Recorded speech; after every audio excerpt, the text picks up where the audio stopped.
ये जो बजट आया है, क्या ये सिर्फ चंद माह के लिए? बहुत से लोग ये सवाल उठा रहे हैं। क्या 13 अगस्त को असेंबली मुद्दत खत्म होने के बाद कई और बजट आएंगे? लग कुछ ऐसा रहा है। क्यों? क्योंकि डार साहब का जो बजट है वो ज़मीनी हक़ाइक़ को यकसर नज़रअंदाज कर रहा है। हुकूमत ने टैक्स और खर्चों के जो अहदाफ रखे हैं वो हकीकत से काफ़ी दूर है, कोसों दूर है। और इस साल FBR को 7,400 अरब रुपए इकट्ठा करने का हदफ मिला था, जो 90% भी पूरा नहीं हो सका है। अब जी आगे चलते हैं। जो अगला साल है टैक्स हदफ वो 9,200 कर दिया गया है।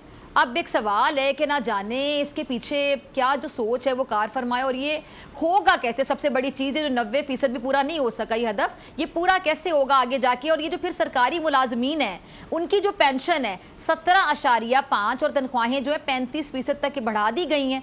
और एक और सवाल आ रहा है कि ये जो पैसे हैं कहाँ से आएंगे? विफाक जो टैक्स इकट्ठा करेगा वो कर्ज़ों की अदायगी पर लग जाएगा, फिर दिफा, सब्सिडी, फिर तरक्याती बजट, और ये जो तनख्वाह है, पेंशन है, इसके लिए जो रकम है वो कहाँ से आएगी? और सबसे बढ़कर इन सब बातों को IMF तो मानने वाला नहीं है, सीधी सी बात है। हालांकि वज़ीर ख़जाना कहते हैं कि जी IMF की जो शराइत है मिनोअन कर ली गई हैं। अगर आपको ये वीडियो पसंद आई तो सब्सक्राइब करें और बेल आइकन पर क्लिक करें। अदलो इंसाफ की बात सब करते हैं, पर हकीकत में सच के साथ निडर होकर खड़े रहने की जुर्रत नजर नहीं आती। बोल ने तश्कील दी 10 कोर्ट रिपोर्टर्स की टीम, जो केस की बेस तक जा पहुंचे। पैनल पे सफ़े अव्वल के legal experts. Court round up Neelam Arshad के साथ, सिर्फ बोल पे।